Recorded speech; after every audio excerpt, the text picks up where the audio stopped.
নেহেৰু যুৱ কেন্দ্ৰৰ উদ্যোগত নিজ ঢিঙত খেল ধেমালি প্ৰতিযোগিতা অনুষ্ঠিত হৈছে।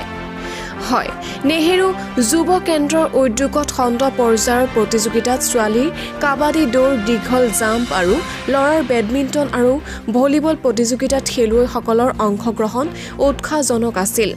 প্ৰতিযোগিতাত অংশগ্ৰহণ কৰা খেলুৱৈসকলক আকৰ্ষণীয় ট্ৰফিৰ লগতে একোখনকৈ মানপত্ৰ প্ৰদান কৰা হয়।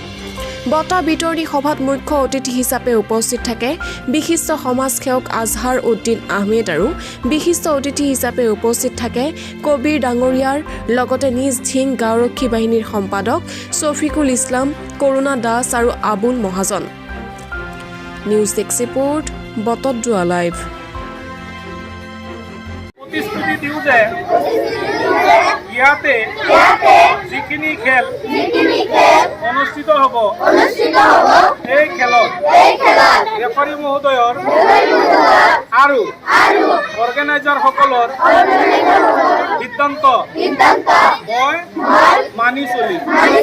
মই কোনো আৰ্গুমেণ্ট নকৰোঁ আৰু মই মোৰ খেলুৱৈসুলভ মানসিকতাৰ পৰিচয় দিম।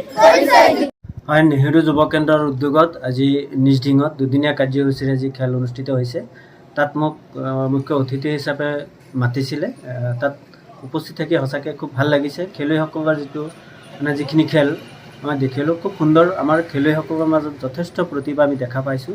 সেইসকলে ইয়াতে ছিলেকশ্যন পোৱাৰ পিছত তেওঁলোকে জিলা পৰ্যায়ত খেলিব, তাৰপিছত হয়তো তেওঁলোকৰ পৰাই ৰাজ্যিক পৰ্যায়ৰ খেলুৱৈ ওলাব।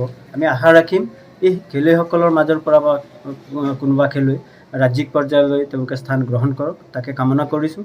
আৰু উদ্যোক্তাসকলক আমি ধন্যবাদ জনাইছোঁ এনেকুৱা এটা পৰিৱেশ নিজ ঢিঙত দিয়াৰ কাৰণে, য'ত আমি দেখা পাইছোঁ ছোৱালীৰ কাবাডী, দৌৰ প্ৰতিযোগিতা অনুষ্ঠিত হৈছে, তাৰপিছত ৰছী টনা খেল, ল'ৰাৰ বেডমিণ্টন, ভলীবল। খুব সুন্দৰ খেলুৱৈসকলে যি খেল প্ৰদৰ্শন কৰিছে। তেনে আমি দেখিছোঁ যে আমাৰ খেলুৱৈসকলৰ মাজত যথেষ্ট প্ৰতিভা লুকাই আছে। নেহেৰু যুৱ কেন্দ্ৰক পুনৰবাৰ ধন্যবাদ জনাইছোঁ, কাৰণ তেওঁলোকে গাঁও অঞ্চলত এনেধৰণৰ খেলৰ যি প্ৰতিযোগিতা তেওঁলোকে অনুষ্ঠিত কৰিছে খণ্ড পৰ্যায়ত, খুব সুন্দৰ। আগলৈকো তেনেকুৱা প্ৰচেষ্টা থাকক, তাকে কামনা কৰিছোঁ। ধন্যবাদ।